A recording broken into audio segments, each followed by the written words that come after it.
Buenas tardes, doctor. Buenas tardes, compañeros. Mi nombre es Thais Tamara. Nos tocaria nossos participantes como Alisson de Araújo, Latauane Maria de Souza e Antônio Carlos hablar lo que seria de la síndrome nefrótica. Vamos ver que a síndrome nefrótica está caracterizado por 5 alterações importantes, como por exemplo, a primeira mais importante é o quadro que o paciente apresenta de proteinúria, es decir, presença de proteína em la orina, em um rango maior de 3,5 gramos em 24 horas. O paciente também vai cursar com um quadro de hipoalbuminemia, es decir, disminuição de la albúmina em el plasma. Também o paciente cursa com um quadro de hipercolesterolemia e também cursa com um quadro de lipidúria, es decir, presença de lípido em la orina, e vai cursar também com um quadro de edema. Agora vamos compreender o porquê de cada uma das manifestações. Empezaremos primeiro a descrever a etiologia. A causa principal do síndrome nefrótico, vamos ver que nos adultos está caracterizado por la nefropatia diabética. Como se pode ver acá na imagem, temos um riñón ao lado direito normal e um riñón que está afetado, donde um riñón que está enfermo vai ter sua superfície granulada, vai ter uma alteração em seu funcionamento, onde vai estar diminuído, seu tamanho vai estar reduzido e vai ter aí uma quantidade significativa de proteína na presença da urina. Vamos ver também que temos uma outra causa, que é a glomerulopatia membranosa, que se vê frequente depois de los 60 anos e é considerado uma etiologia secundária. Outra também etiologia, temos as glomerulopatias primárias, que são as principais causas nos pacientes não diabéticos. E em los niños, vamos ver que é frequente, não? Dado por la enfermidade de cambios mínimos, também considerada secundária. Agora entenderemos um pouquinho mais em relação à patogenia. Nós temos que recalcar que nós temos no glomérulo o que seria a barreira de filtração glomerular. Esta barreira de filtração glomerular ocorre graças a 3 componentes muito importantes que estão presentes, como por exemplo, o primeiro, endotélio capilar fenestrado, como se pode mirar acá, a membrana basal glomerular e os polocitos. Ambos vão cumprir um papel importante e fundamental, no qual não vai permitir o passo de substância com alto peso glomerular, é decir, principalmente as proteínas. Então, solamente permite o passo de substâncias que se devem passar. Pero, entonces, o que sucede com um quadro de síndrome nefrótico, donde nosotros já acabamos de hablar que há uma característica importante de presença de proteína em la orina, é que esta barreira vai ter alterações, é decir, lesiones a este nível, lo qual vai tornar-se permeável a passos de substâncias de alto peso molecular, como por exemplo a albúmina e a proteína. Então, por isso, o paciente cursa com quadro de proteinúria. Agora, o edema. O edema se dá, segundo as literaturas, por 2 mecanismos. O primeiro mecanismo por la hipoalbuminemia, es decir, la disminuição de la albúmina. Recordando que a albúmina é importante porque permite quedar-se dentro da célula o líquido. Uma vez que tienes a disminuição, já perde essa funcionalidade e se vê mais afetado, mais que todo, em los niños. Em cambio, nos adultos, o predomínio desta disfunção tubular e também vai ter a perda de la natriuresis, é decir, a perda de sódio e líquido. Então, vai ter retenção de sódio, que com retenção de sódio vamos a ter o arrastre de líquido, onde o paciente vai cursar com quadro de edema, como se pode mirar na imagem, que se dá mais em extremidades inferiores ou também na parte ao redor de los rojos, onde também podemos aí fazer o que seria o signo de fovea positivo ou de Godet. É importante também recalcar que na síndrome nefrótico, por ter essa perda urinária de proteínas, nós outros vamos a ver que, uma vez que o paciente cursa com quadro de hipoalbuminemia, vai diminuir o que seria a pressão oncótica, que é a principal para manter o líquido dentro da célula, e vai ter um aumento da pressão hidrostática, no qual vai permitir o passo do líquido ao meio intersticial. Então, vamos a ter edema. E o outro mecanismo é que se ativa o mecanismo do sistema angiotensina, né? Renina-angiotensina, lo qual vai ainda mais retener o que seria água e sódio. Agora vamos entender o mecanismo de la dislipidemia.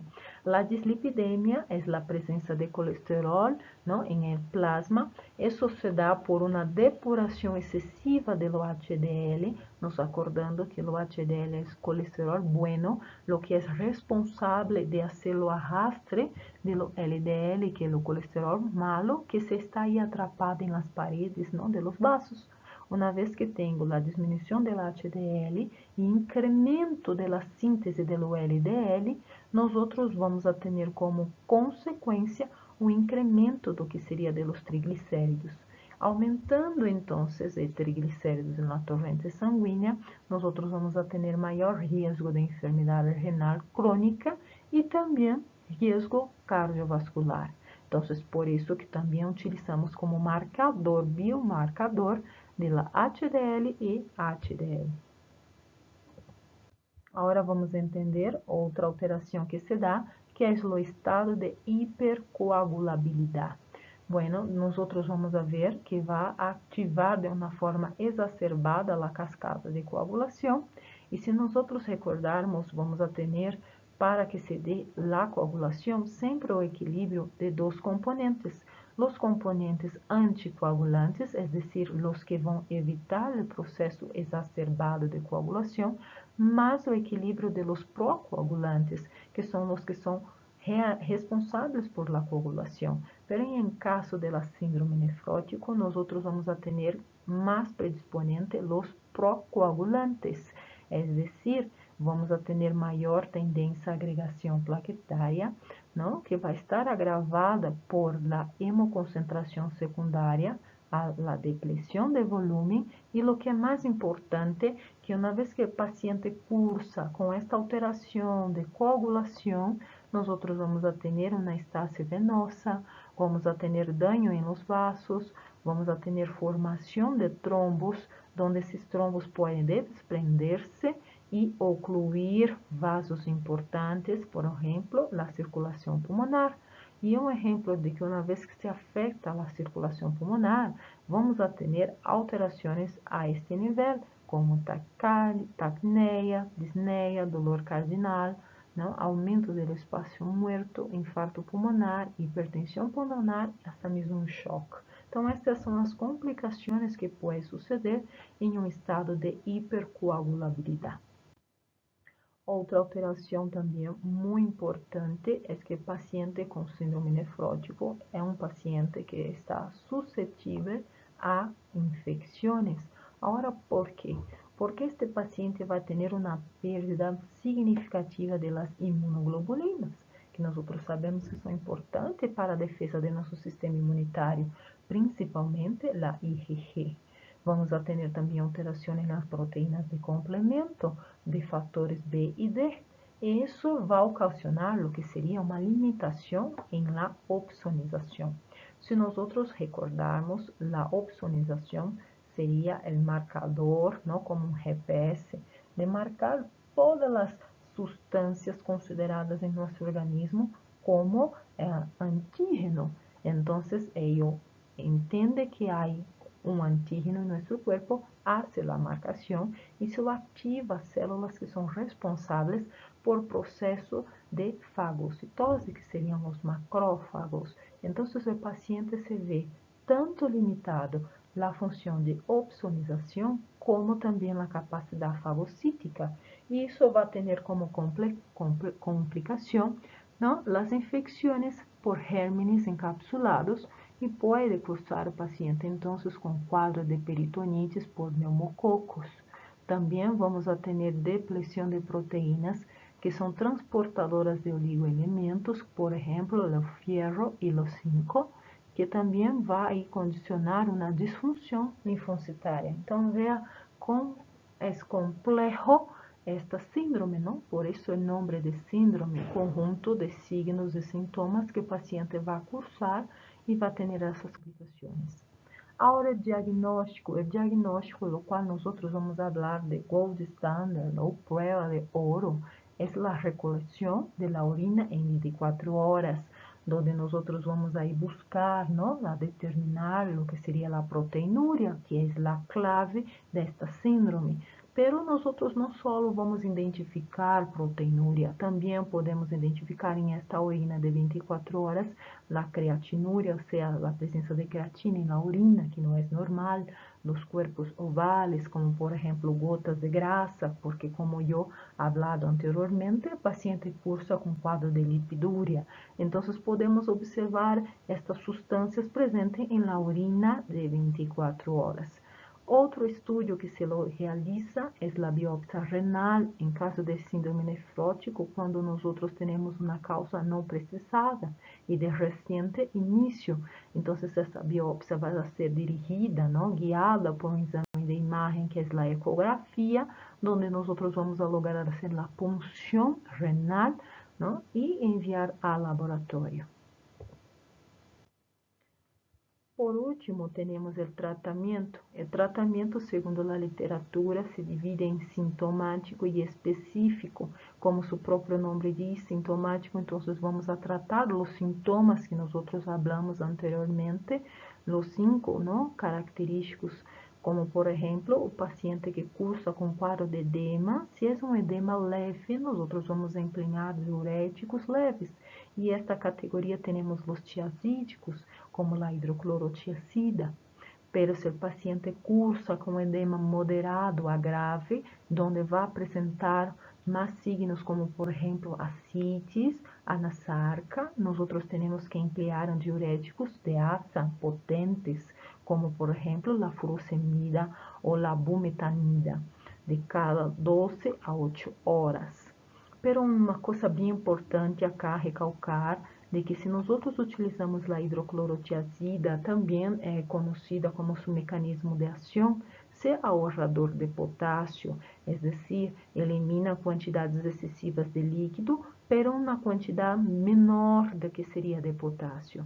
Pero em câmbio, nós outros utilizamos a furosemida, é um depletor de potássio, é potente para eliminar o que seriam os líquidos, sim, pero também há que ter um cuidado ao utilizar estes fármacos, porque eliminam uma grande quantidade de potássio. Por isso, a literatura nos enfatiza a importância de evaluar e controlar o paciente os seus níveis eletrolíticos, não? Séricos, para que evite uma depressão muito abrupta de volume e de eletrolitos.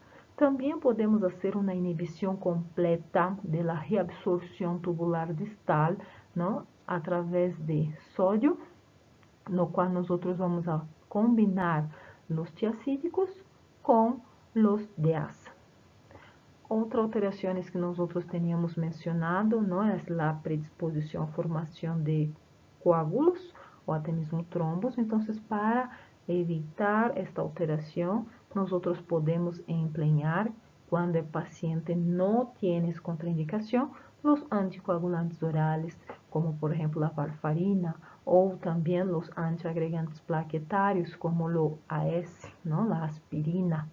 Também vamos a ver que o paciente vai cursar com quadro de dislipidemia, então necessitamos não só os fármacos como os empleados, como as estatinas, os fibratos e as resinas, mas que todas as estatinas vão inibir, não, a enzima HMG, não, a coenzima reductasa, então vai atuar a este nível de diminuir os níveis de colesterol e triglicéridos, não, assim como também os fibratos e as resinas, pero é importante fazer uma modificação na dieta do paciente, uma dieta hipoglácica, não, além do tratamento farmacológico. Outra restrição dietética também muito importante seriam as proteínas, porque uma vez que nós temos aí uma grande quantidade de proteínas sendo eliminada pela urina, este paciente necessita manter o que seria uma dieta de 1 a 0,6 gramos quilogramos dia, não? Dependendo, claro, de como está sua função renal. Também utilizamos o empenho de inibidores de ARA, e de IECA. De ARA2 temos la losartán, de IECA temos los captopris, lo cual nosotros não só vamos sacar controlar o que seria a pressão arterial por um quadro exacerbado de edema, como também a retenção de sódio e líquidos. O tratamento específico, nós então vamos enfocar no que o paciente já se está apresentando. Se tienes um quadro de glomerulopatia primária, nós combinamos esteroides como, por exemplo, prednisona e metilprednisolona. Agora, se nós também vamos utilizar os imunossupressores, dentro desta categoria temos a aziotrioprina, a mofetil, o micofenolato e os inibidores de calcineurina. Também temos que recalcar se o paciente está aí tendo o que seria uma infecção crônica por vírus da hepatite C, então tratamos para a hepatite C, que é a utilização de interferon alfa e a ribavirina. Agora, por que é importante mencionar o diagnóstico e o tratamento? Porque toda patologia, quando nós realizamos de forma mais pronta um diagnóstico temprano e um tratamento oportuno, nós vamos evitar o desenvolvimento de complicações crônicas, e estas complicações crônicas no qual nós queremos aí evitar é uma insuficiência renal crônica. Então, este paciente necessita ter uma melhor observação e acompanhamento com profissionais, não só com um nefrologista, como também medicina interna, com um nutrólogo, não? Então, esse paciente é visto de uma forma individualizada e não generalizada. Então, isso é a importância da síndrome nefrótica. Então, isso é tudo. Muitas graças, doutor. Muitas graças, companheiro.